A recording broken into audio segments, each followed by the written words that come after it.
Hey everybody, and welcome back to Daz Studio Bitesize. In this video I'm going to show you how to sort out this weird kind of jaggedy triangle-y edge that you get when you apply dForce to a primitive.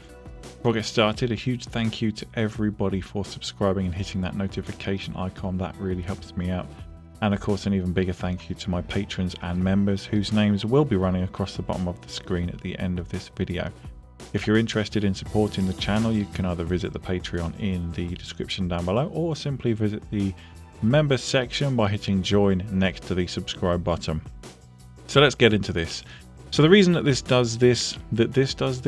reason that you get this jagged edge on your shapes is because the vertices or the lines in the polygons are oriented the wrong way in two of our corners.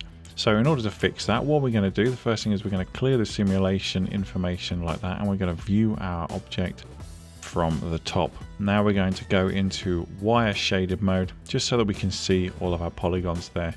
Now as you can see, I've already got the geometry tool selected, but it looks like a pencil hovering over a checkerboard, so get hold of that.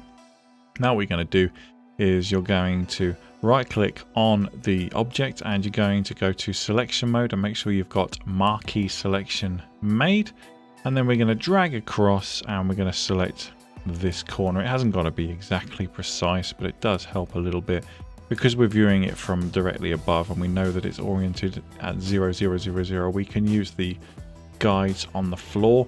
Now we're going to hold down Control and we're going to select the opposite corner like so. And just to be clear, these are the corners that we could see had the jagged edge, not the two decent smooth ones. Now that we've got all of those polygons selected, we're going to simply right click on our shape again, and in geometry editing we're going to rotate triangulation of selected polygons. It'll do a bit of a think. Now we're going to run our simulation again. Just let that quickly drape over our sphere like so.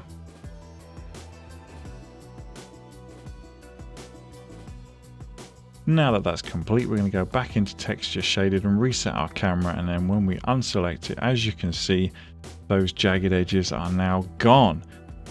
Hope you enjoyed that, folks. Let me know what you think in the comments below. As always, let me know if you want me to cover a specific topic. Take care of yourselves until I see you again, guys. Bye bye.